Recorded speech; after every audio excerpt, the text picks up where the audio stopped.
श्री राम समर्थ। दूसरा अध्याय नारद सनत कुमार संवाद। सुदास या सोमदत्त नामक ब्राह्मणों को राक्षसत्व की प्राप्ति तथा रामायण कथा श्रवण द्वारा उससे उद्धार। ऋषियों ने पूछा, महामुने, देवर्षि नारद मुनि ने सनत कुमार जी से रामायण संबंधी संपूर्ण धर्मों का किस प्रकार वर्णन किया था? उन दोनों ब्रह्मवादी महात्माओं का किस क्षेत्र में मिलन हुआ था? तात वे दोनों कहाँ ठहरे थे? नारद जी ने उनसे जो कुछ कहा था वह सब आप हम लोगों को बताइए। सूत जी ने कहा, मुनिवरों, सनकादि महात्मा भगवान ब्रह्मा जी के पुत्र माने गए हैं। उनमें ममता और अहंकार का तो नाम भी नहीं। वे सब के सब ऊर्ध्व रहता है। मैं आप लोगों से उनके नाम बताता हूँ, सुनिए। सनक, सनंदन, सनत कुमार और सनातन, ये चारों सनक आदि माने गए हैं। वे भगवान विष्णु के भक्त और महात्मा हैं। सदा ब्रह्म के चिंतन में लगे रहते हैं। बड़े सत्यवादी है। सहस्त्र सूर्यों के समान तेजस्वी एवं मोक्ष के अभिलाषी है। एक दिन वे महातेजस्वी ब्रह्मपुत्र सनकादि ब्रह्मा जी के सभा देखने के लिए मेरु पर्वत के शिखर पर गए। वहाँ भगवान विष्णु के चरण से प्रकट हुई परम पुण्यमयी गंगा नदी, जिन्हें सीता भी कहते हैं, बह रही थी। उनका दर्शन करके वे तेजस्वी महात्मा उनके जल में स्नान करने को उद्यत हुए। ब्राह्मणों, इतने में ही देवर्षि नारद मुनि भगवान के नारायण आदि नामों का उच्चारण करते हुए वहां आ पहुँचे। वे नारायण, अच्युत, अनंत, वासुदेव, जनार्दन, यज्ञेश, यज्ञपुरुष, राम, विष्णु, आपको नमस्कार है। इस प्रकार भगवान नाम का उच्चारण करके संपूर्ण जगत को पवित्र बनाते और एकमात्र लोकपावनी गंगा की स्तुति करते हुए वहाँ आए। उन्हें आते देख महातेजस्वी सनकादि मुनियों ने उनकी यथोचित पूजा की तथा नारद जी ने भी उन मुनियों को मस्तक झुकाया। तदनंतर वहाँ मुनियों की सभा में सनत कुमार जी ने भगवान नारायण के परम भक्त मुनिवर नारद से इस प्रकार कहा। सनत कुमार बोले, महाप्राज्ञ नारद जी, आप समस्त मुनीश्वरों में सर्वहरि की भक्ति में तत्पर रहते हैं, अतः आपसे बढ़कर दूसरा कोई नहीं है। इसलिए मैं आपसे पूछता हूँ, जिनसे समस्त चराचर जगत की उत्पत्ति हुई है तथा ये गंगा जी जिनके चरण से प्रकट हुई है, उन श्री हरि के स्वरूप का ज्ञान कैसे होता है?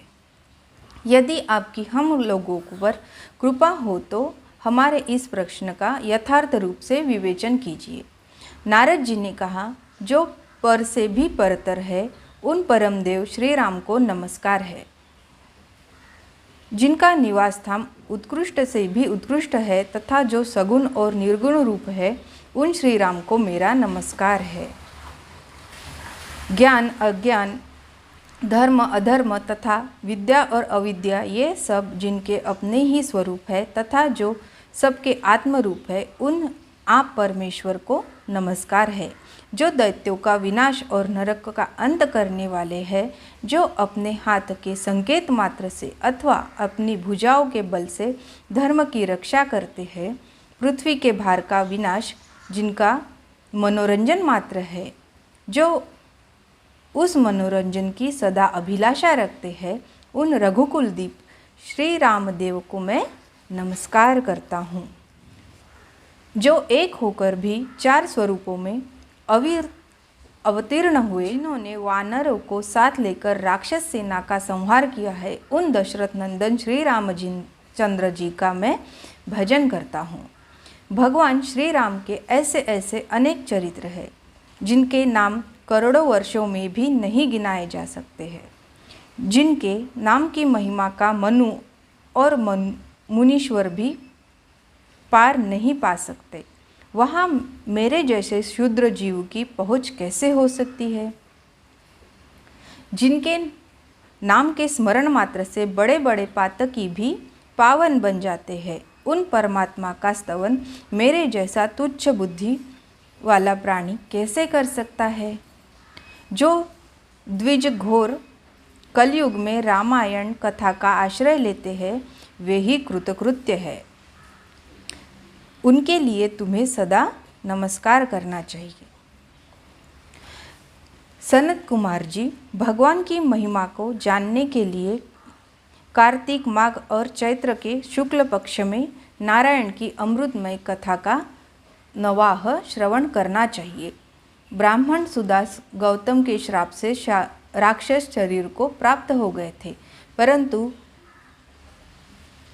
रामायण के प्रभाव से ही उन्हें उस श्राप से छुटकारा मिला था। सनत कुमार ने पूछा, मुनि श्रेष्ठ, संपूर्ण धर्मों का फल देने वाली रामायण कथा का किसने वर्णन किया है? सौदास को गौतम द्वारा कैसे श्राप प्राप्त हुआ? फिर वे रामायण के प्रभाव से किस प्रकार मुक्त हुए? मुने, यदि आपका हम लोगों पर अनुग्रह हो तो सब कुछ ठीक ठीक बताइए। इन सारी बातों से हमें अवगत कराइए, क्योंकि भगवान की कथा वक्ता और श्रोता दोनों के पापों का नाश करने वाली है।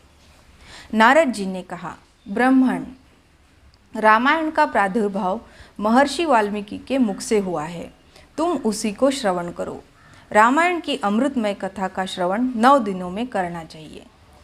सतयुग में एक ब्राह्मण थे जिन्हें धर्म कर्म का विशेष ज्ञान था। उनका नाम था सोमदत्त। वे सदा धर्म के पालन में ही तत्पर रहते थे। एक दिन की बात है, सौदास परमेश्वर शिव की आराधना में लगे हुए थे। उस समय वहाँ उनके गुरु गौतम जी आ पहुँचे, परंतु सौदास ने अपने निकट आए हुए गुरु को भी उठकर प्रणाम नहीं किया। परम बुद्धिमान गौतम तेज की निधि थे। वे शिष्य के बर्ताव से रुष्ट न होकर शांत ही बने रहे। उन्हें यह जानकर प्रसन्नता हुई कि मेरा शिष्य सौदास शास्त्रोक्त कर्मों का अनुष्ठान करता है। किंतु सौदास ने जिनकी आराधना की थी, वे संपूर्ण जगत के गुरु महादेव शिव गुरु की अवहेलना से होने वाले पाप को न सह सके। उन्होंने सौदास को राक्षस की योनि में जाने का शाप दे दिया।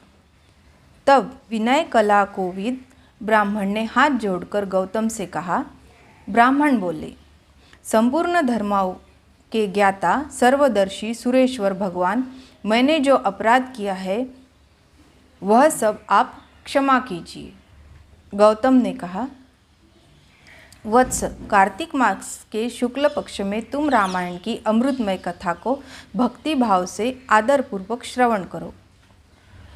इस कथा को 9 दिन में सुनना चाहिए। ऐसा करने से यह शाप अधिक दिनों तक नहीं रहेगा, केवल 12 वर्षों तक ही रह सकेगा। ब्राह्मण ने पूछा, रामायण की कथा किसने कही है तथा उसमें किसके चरित्रों का वर्णन किया है? महामते, यह सब संक्षेप से बताने की कृपा करें। यो कहकर मन ही मन प्रसन्न हो सौदास ने गुरु के चरणों में प्रणाम किया।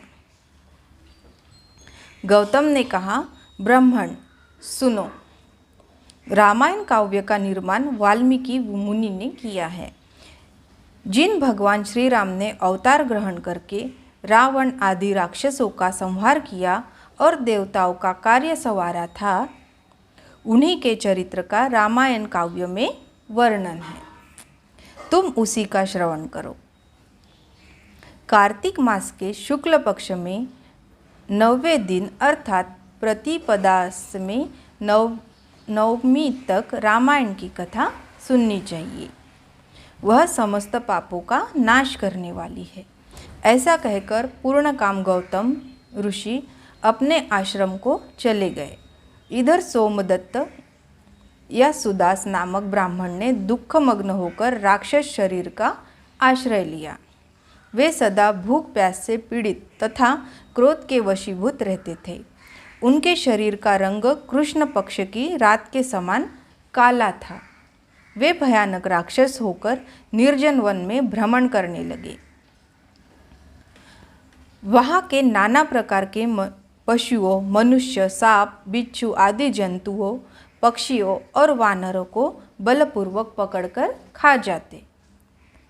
ब्रह्मर्षियों उस राक्षस के द्वारा यह पृथ्वी बहुत सी हड्डियों तथा लाल पीले शरीर वाले रक्तपाई प्रेतों से परिपूर्ण हो अत्यंत भयंकर दिखने लगी थी। 6 महीने में ही 100 योजन विस्तृत भूभाग को अत्यंत दुखित करके वह राक्षस पुनः दूसरे किसी वन में चला गया। वहाँ भी वह प्रतिदिन नर मांस का भोजन करता रहा। संपूर्ण लोगों के मन में भय उत्पन्न करने वाला वह राक्षस घूमता घामता नर्मदा जी के तट पर जा पहुँचा। इस समय कोई अत्यंत धर्मात्मा ब्राह्मण उधर आ निकला। उसका जन्म कलिंग देश में हुआ था। लोगों में वह गर्ग नाम से विख्यात था। कंधे पर गंगा जल लिए भगवान विश्वनाथ की स्तुति तथा श्री राम के नामों का गान करता हुआ वह ब्राह्मण बड़े हर्ष और उत्साह में भरकर उस पुण्य प्रदेश में को आते देख राक्षस सुदास बोल उठा, हमें भोजन प्राप्त हो गया। ऐसा कहकर अपनी दोनों भुजाओं को ऊपर उठाए वह मुनि की ओर चला, परंतु उनके द्वारा उच्चारित होने वाले भगवान नाम को सुनकर वह दूर ही खड़ा रहा।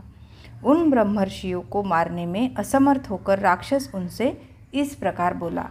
राक्षस ने कहा, यह तो बड़े आश्चर्य की बात है। भद्र महाभाग आप महात्माओं को नमस्कार है। आप जो भगवानों के नामों का स्मरण कर रहे हैं, इतने से ही राक्षस भी दूर भाग जाते हैं। मैंने पहले कोटि सहस्त्र ब्राह्मणों का भक्षण किया है। ब्राह्मण, आपके पास जो नाम रूपी कवच है वही राक्षसों के महान भय से आपकी रक्षा करता है। आपके द्वारा किए गए नामस्मरण मात्र से हम राक्षसों को भी परम शांति प्राप्त हो गई है। यह भगवान अच्युत की कैसी महिमा है। महाभाग ब्राह्मण श्री राम के प्रभाव से सर्वथा राग आदि दोषों से रहित हो गए हैं, अतः आप मुझे इस अधम पातक से बचाइए। मुनि श्रेष्ठ, मैंने पूर्व काल में अपने गुरु की अवहेलना की थी। फिर गुरुजी ने मुझ पर अनुग्रह किया और यह बात कही। पूर्व काल में वाल्मीकि मुनि ने जो रामायण की कथा कही है, उसका कार्तिक मास के शुक्ल पक्ष में प्रयत्नपूर्वक श्रवण करना चाहिए। इतना कहकर गुरुदेव ने पुनः यह सुंदर एवं शुभदायक वचन कहा, श्री राम की अमृतमय कथा 9 दिनों में सुननी चाहिए। अतः संपूर्ण शास्त्रों के तत्व को जानने वाले महाभाग ब्राह्मण, आप मुझे रामायण कथा सुनाकर इस पाप कर्म से मेरी रक्षा कीजिए। नारद जी कहते हैं, उस समय वह राक्षस के मुख से रामायण का परिचय तथा श्री राम के उत्तम महात्मा का वर्णन सुनकर द्विजश्रेष्ठ गर्ग आश्चर्यचकित हो उठे। श्री राम का नाम ही उनके जीवन का अवलंब था। वे ब्राह्मण देवता उस राक्षस के प्रति दया से द्रवित हो गए और सुदास से इस प्रकार बोले। ब्राह्मण ने कहा, महाभाग राक्षस राज, तुम्हारी बुद्धि निर्मल हो गई है। इस समय कार्तिक मास का शुक्ल पक्ष चल रहा है। इसमें रामायण की कथा सुनो। राम भक्ति परायण राक्षस, तुम श्री रामचंद्र जी के महात्मा को श्रवण करो। श्री रामचंद्र जी के ध्यान में तत्पर रहने वाले मनुष्य को बाधा पहुंचाने में कौन समर्थ हो सकता है। जहाँ श्री राम का भक्त है, वहाँ ब्रह्मा, विष्णु और शिव विराजमान है। वही देवता, सिद्ध तथा रामायण का आश्रय लेने वाले मनुष्य है। अतः इस कार्तिक मास के शुक्ल पक्ष में तुम रामायण की कथा सुनो। 9 दिनों तक इस कथा को सुनने का विधान है, अतः तुम सदा सावधान रहो। ऐसा कहकर गर्ग मुनि ने उसे रामायण की कथा सुनाई। कथा सुनते ही उसका राक्षसत्व दूर हो गया।